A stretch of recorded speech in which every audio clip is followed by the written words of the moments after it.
Alex Jones in trouble again. So Alex Jones lost the defamation lawsuit with the Sandy Hook victims' families, and now he's facing a jury trial to figure out how much exactly he's going to have to pay them.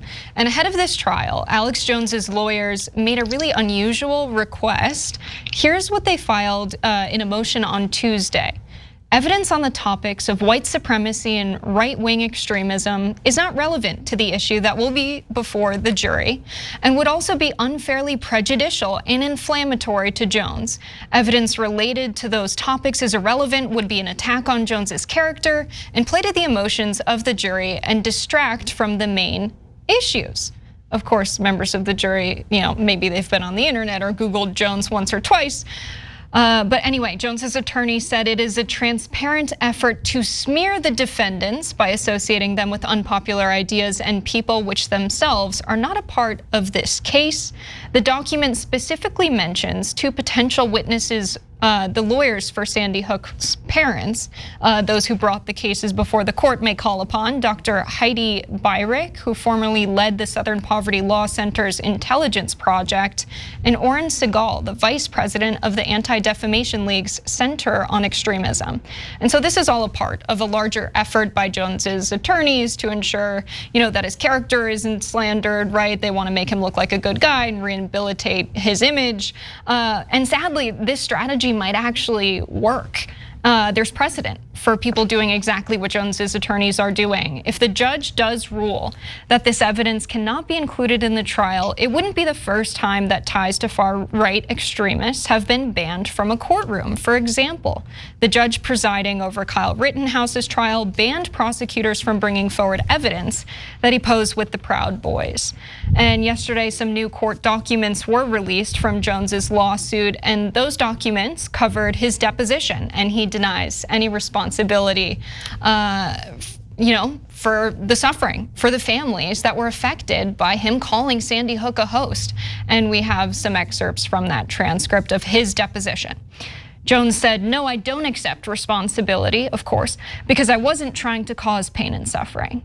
And they are being used, and their children who can't be brought back being used to destroy the First Amendment." Of course, it's all about the First Amendment. If questioning public events and free speech is banned because it might hurt somebody's feelings, we are not in America anymore. They can change the channel. They can come out and say, "I'm wrong."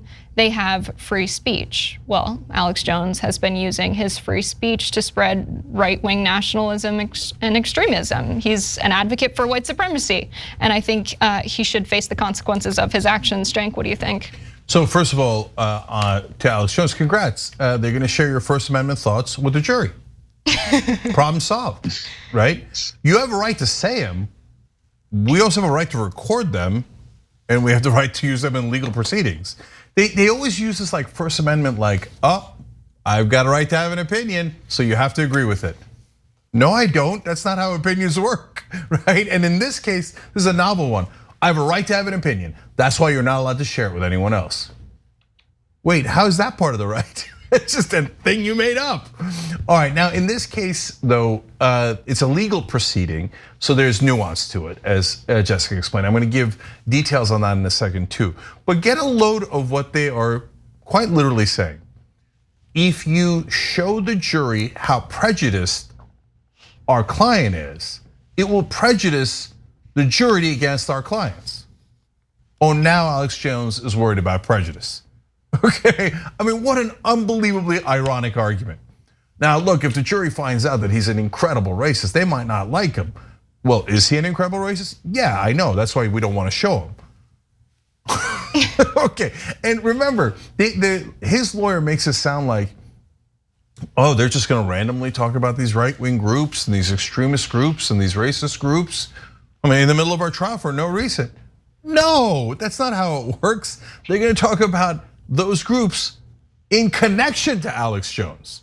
If they're not connected to Alex Jones, of course the judge would say, no, you can't randomly talk about those groups in the middle of this trial. They got nothing to do with this trial. No, they have to prove that those groups are in some way connected to Alex Jones. And then you go, oh, because why? There's many different potential reasons why. It might be a motive. maybe like, hey, you know what? He doesn't like those group of people. That's why he lied about them. I don't know if that's the case, but that's their job to sort that out in court. Now, the reason why it might work is our system, and I've said this in many instances, and this is ironically an old school conservative opinion I have, a judicially conservative opinion. The court constantly keeps out evidence to protect the defendant. And so in some cases where the evidence is irrelevant to the crime, it makes sense. But oftentimes it'll be very relevant to the crime. And the courts are like, no, we're gonna keep it out, protect the defendant completely. Why? We're supposed to get to justice. Present the evidence, let the jury decide. So the Kyle Rittenhouse case is a pretty good one. He goes to what he perceives to be a Black Lives Matter protest, and then he perceives that a plastic bag being thrown at him is life-threatening, so he kills that guy. He perceives that a skateboard hitting him is life-threatening, so he kills that guy. But he went with a weapon to what he perceived to be an African-American protest. Him making a white supremacist sign with a white supremacist group would be directly relevant to motive. And of course, like, no way, no way. And funny how white right-wing defendants are all of a sudden shown a lot more leeway. Like all of a sudden, oh my God, we got to protect the hell out of these guys. So we're not going to let any evidence in that would show you what kind of a monster they are. So they haven't ruled on this as far as I know yet. It's what Alex Jones's lawyer is asking for. What I'm afraid is that it's going to work, but it should not work. If it's not relevant to the case, that's fair. But if it's relevant to his motives or other reasons, then you should definitely allow it in. Yeah, they'll argue relevance to this specific part of the case, I suppose, Cenk, and you have the legal background. In fact, one of the things that you just said that was provocative, I thought, was the notion, and I never really considered it this way, that right-wingers in court are somehow given a broader berth oftentimes than those on the left. I never really thought of it that way. I do think of the justice system in America as wildly imperfect and awful, and just this mechanism that we set up that constantly frustrates us because it doesn't really do anything in the way of justice. That's why it's such a great day when once in a while, some decisions are handed down that seem to be on the correct side of things. But I thought your comment about the sort of general way that rulings are made in court was intriguing. Do you really think that the right is given a broader berth in the justice system than is the left? Oh, 100%. So let me explain why.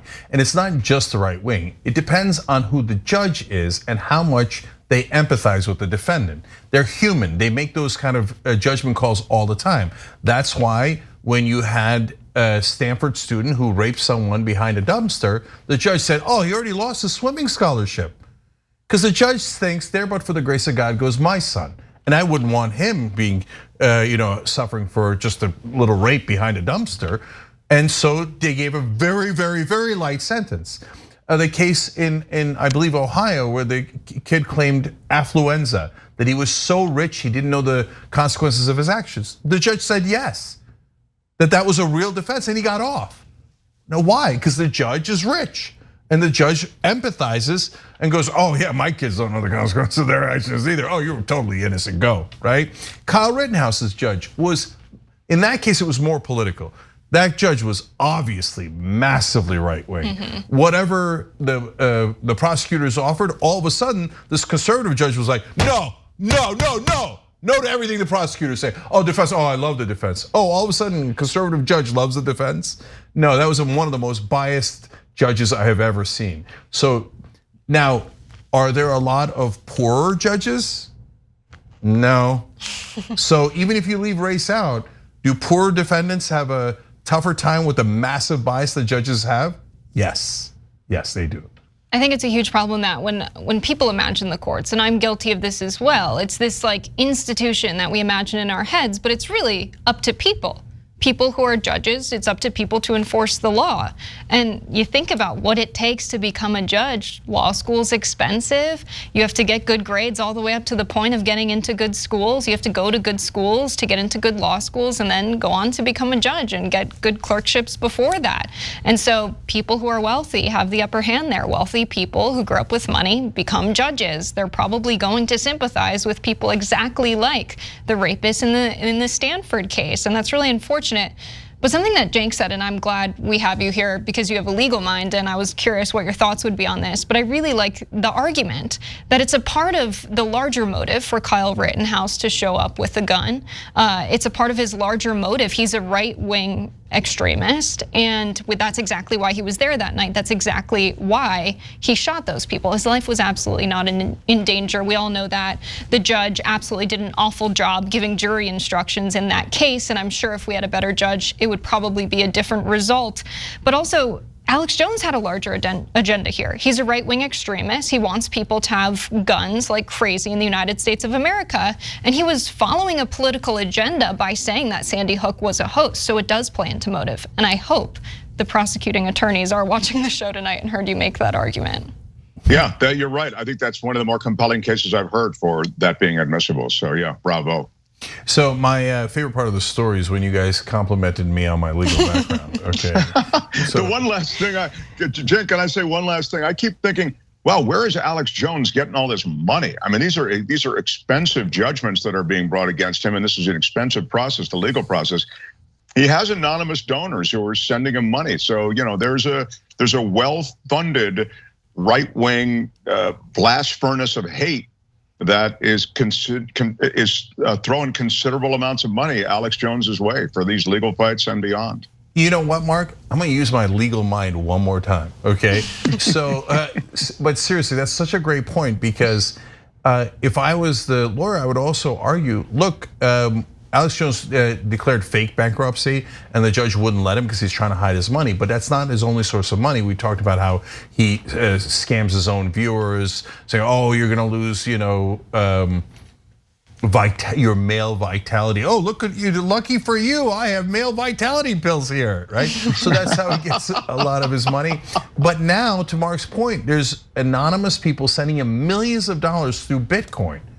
But his fan base, Kyle Rittenhouse got millions of dollars for his legal defense fund from his fan base, right?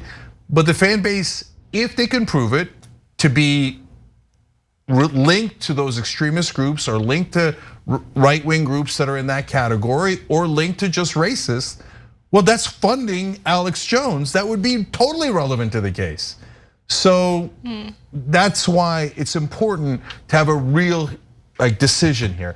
And I get it, if it doesn't have anything to do with the case, it shouldn't be allowed in. But if there's a logical argument for why it affects the case, yes, the jury should definitely hear it. Thanks for watching The Young Turks, really appreciate it. Another way to show support is through YouTube memberships. You'll get to interact with us more. There's live chat emojis, badges. You've got emojis of me, Anna, John, JR. So those are super fun. But you also get playback of our exclusive member-only shows and specials right after they air. So all of that, all you gotta do is click that join button right underneath the video. Thank you.